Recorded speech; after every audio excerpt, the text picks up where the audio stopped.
Assalamualaikum warahmatullahi wabarakatuh. Selamat siang anak-anak. Gimana kabar kalian hari ini? Tetap semangat walaupun udah siang. Jam terakhir kalian harus tetap semangat karena hari ini adalah mata pelajaran terakhir sosiologi di kelas 10.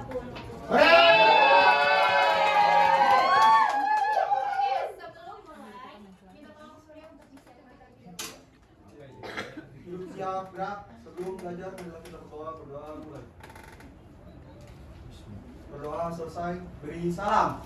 Assalamualaikum warahmatullahi wabarakatuh. Waalaikumsalam warahmatullahi wabarakatuh. Terima kasih Surya. Hari ini siapa yang nggak masuk atau hadir semua? Di ini ibu tak masuk ibu. Iya, Bu. Raisa ibu, Raisa. Ada Raisa. Tolong dicatat siapa aja yang tidak masuk ya. Sebelumnya ibu mau tanya, minggu kemarin ibu ada kasih tugas nggak ya ke kalian? Ada, berarti nanti di akhir ibu akan memberikan kalian tugas. Ya. Sebelum ke materi hari ini, ibu mau tanya dulu, siapa yang masih ingat minggu kemarin kita ngebahas materi apa aja? Membuat laporan penelitian Ibu. Angkat tangan yang mau jawab. Biologi. Boleh Sofi?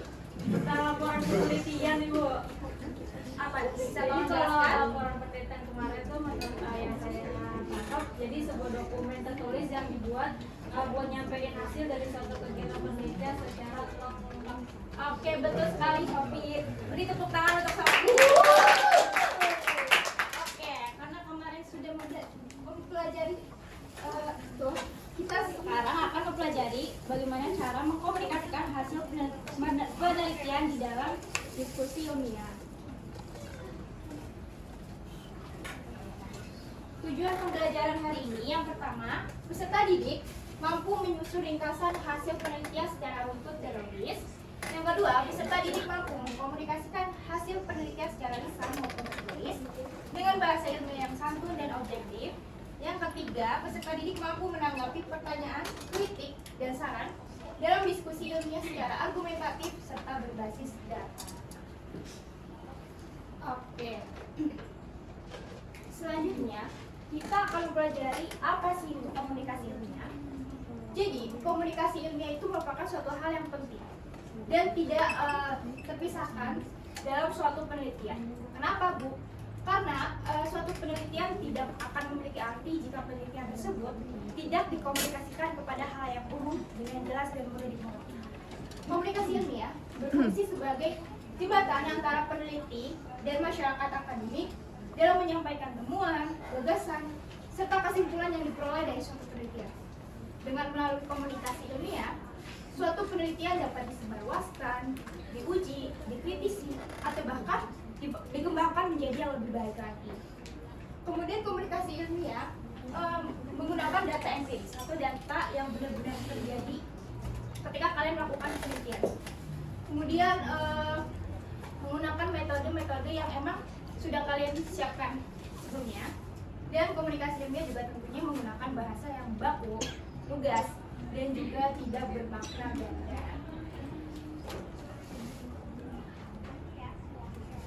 Oke, selanjutnya ketika kita melakukan penelitian, pastinya kita harus memiliki struktur yang sistematis. Supaya apa? Supaya kita tuh paham jalan alurnya itu seperti apa. Mulai dari kenapa kita melakukan penelitian seperti itu, hingga hasil apa yang kita dapat. Setidaknya ada 5 struktur yang harus kita gunakan ketika kita menyampaikan hasil penelitian. Yang pertama sudah pasti pendahuluan. Di pendahuluan isinya ada apa aja? Ada yang tahu? Latar belakang. Boleh, Zaki, silakan. Latar belakang, Ya. rumusan masalah, tujuan, dan juga manfaat. Oke, betul sekali Zaki. Jadi dalam pendahuluan dapat pastinya ada latar belakang. Kenapa kita melakukan penelitian tersebut dan urgensi apa yang akan kalian miliki. Terus ada rumusan masalah dan juga tujuannya. Kemudian yang kedua ada metode penelitian. Metode penelitian ada 3 apa aja yuk? Siapa yang masih ingat? Ada kualitatif, kuantitatif, dan evaluasi. Jadi sebelum kalian melakukan penelitian, kalian harus tahu dulu nih, kalian mau pakai metode apa. Kalau semisal kalian mau wawancara gitu, kalian bisa menggunakan kualitatif.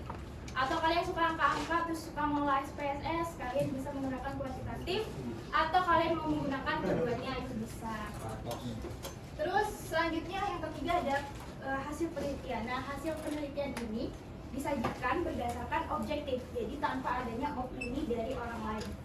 Nah, hasil penelitian ini kalian bisa sajikan dalam bentuk diagram, tabel, grafik, ataupun berupa narasi. Kemudian yang keempat ada pembahasan. Dari hasil penelitian yang kalian dapatkan itu nanti kalian uraikan, kemudian kaitkan dengan misalnya teori-teori dari tokoh siapa, terus konsep-konsepnya siapa, dan atau menggunakan pembahasan yang terdahulu. Kemudian yang terakhir ada kesimpulan yang pastinya menjawab pertanyaan kenapa melakukan penelitian tersebut, dan pastinya kesimpulan itu sifatnya harus singkat, jelas, padat, dan mudah dipahami.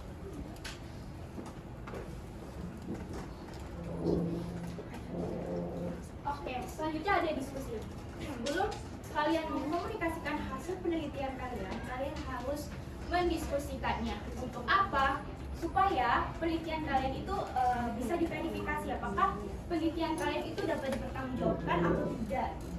Nah, penelitian diharapkan peneliti akan mampu menjelaskan temuan penelitiannya secara utuh dan mempertahankan argumen berdasarkan data yang diperoleh. Jadi diskusi ilmiah ini membuka ruang bagi audiens untuk memberikan kritik maupun saran terhadap penelitian kita. Dan juga diskusi ilmiah merupakan sarana untuk evaluasi maupun pengembangan terhadap hasil penelitian kita.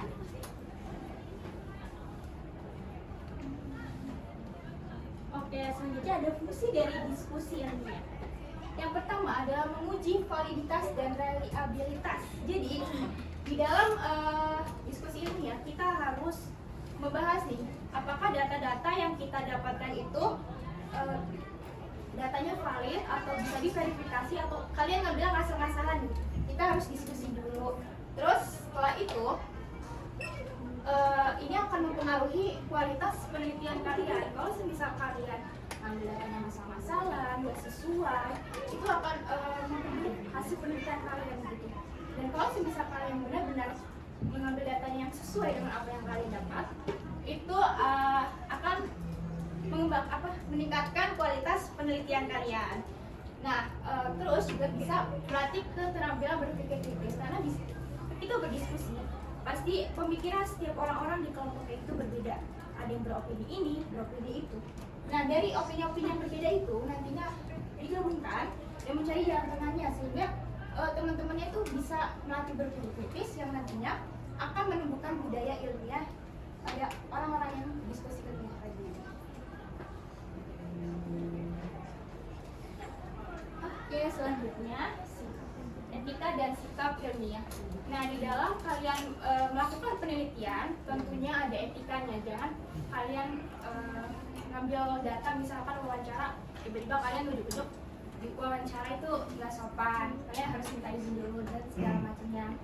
Nah, ada 4 etika dan sikap dalam kita mengambil data penelitian nih. Yang pertama pastinya jujur. Kita harus jujur. Apa yang kita dapat, apa yang kita temukan ketika kalian melakukan penelitian, jangan dimanipulasi. Terus yang kedua tentunya ada tanggung jawab, di mana ketika kalian sudah mendapatkan data yang kalian dapat, itu harus bisa dipertanggungjawabkan dan bisa diverifikasi datanya. Kalau misalkan ada ketidaksamaan gitu, bisa dipertanggungjawabkan gitu. Terus yang ketiga, sikap terbuka dan rendah, di mana ketika audiens memberikan kritik atau saran, kita harus bisa menerima atau sikap terbuka terhadap audiens tersebut. Dan yang terakhir ada santun dan profesional. Nah, ketika audiens tersebut memberikan kritik maupun saran, kita juga harus bisa menanggapinya dengan baik, dengan santun dan profesional. Jangan tiba-tiba marah dan terima kayak penelitian saya kan gini nggak gitu. Jadi kita harus bisa menerimanya dengan santun, profesional dan juga dengan baik.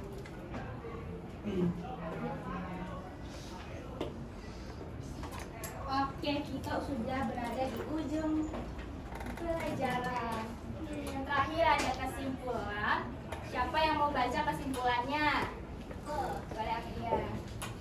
Oke, jadi kesimpulannya itu komunikasi ilmiah merupakan sarana penting untuk menyampaikan, menguji, dan mengembangkan hasil penelitian secara objektif dan bertanggung jawab.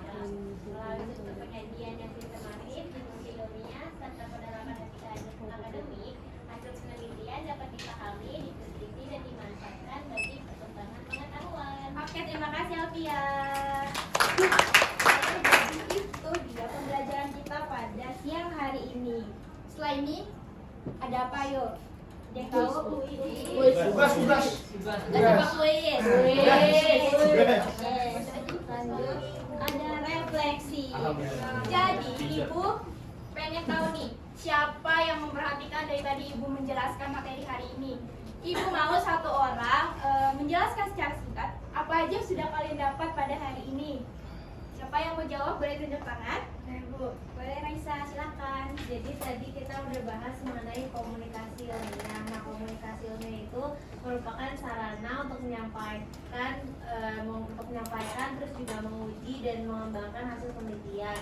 Terus tadi juga udah dijelasin struktur-strukturnya itu ada pendahuluan, metode penelitian, hasil penelitian, pembahasan sama kesimpulan. Oke, betul sekali. Raisa, boleh kasih tepuk tangan dulu buat karena sudah bisa menjawab. Hadiah. Oke, setelah ini baru nih. Seperti yang ibu bilang tadi di awal, kalau ibu akan memberikan tugas kelompok. Waduh. Apa itu? Ibu saya nggak jawab ibu. Oke, jadi ibu akan memberikan kalian 2 tugas sebelum puas. Nah, tugas yang pertama pastinya makalah. Kalian bikin makalah dari hasil temuan yang kalian teliti. Nah, yang kedua, ibu mau minggu depan kalian presentasi. Tapi, ibu mau kalian membuat presentasinya dalam bentuk akademik. Kalian bebas mau berkreasi seperti apa.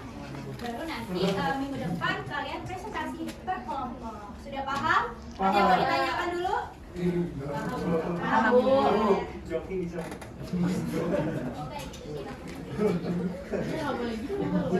Oke, karena sudah selesai pembelajaran hari ini, terima kasih. Terima kasih buat anak-anak yang sudah mendengarkan ibu menjelaskan tadi. Semoga ilmunya dapat bermanfaat untuk kalian di masa depan. Sebelumnya, minta tolong saya untuk bimbing doa. Terus siap, sebelum pulang, angka baiknya kita berdoa mulai. Berdoa selesai, beri salam. Assalamualaikum warahmatullahi wabarakatuh. Waalaikumsalam warahmatullahi